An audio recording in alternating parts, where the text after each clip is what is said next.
ইয়া রাব্বাল আলামিন। আল্লাহ, তুমি না কোরআনে বলেছো বান্দা যতই গুনাহ করবে আমার কাছে তাওবা করলে আমি তোমারে মাফ করে দেব। মনে বড় আশা নিয়ে আল্লাহ তোমার শাহী দরবারে ভিক্ষুকের মতো হাত বাড়াইলাম। তুমি যদি ক্ষমা না করো, কে আমাদেরকে ক্ষমা করবে?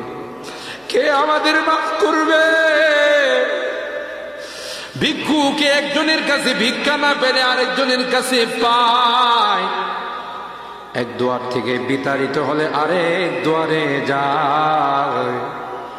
তোমার দরবার থেকে যদি মাহরুম হয়ে যায়, বিতাড়িত হয়ে যায়, কার কাছে যাব? কে আমাদেরকে ক্ষমা করবে?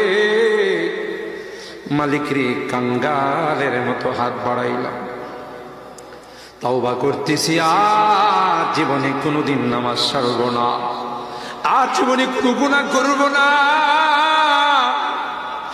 আর জীবনে কোনোদিন বেপরদায় চলব না, আর কোনোদিন সুদী লেনদেন করব না। কিয়ামতের কঠিন ময়দানে আমাদেরকে তুমি গুনাহগার বলে ডাক দিও না।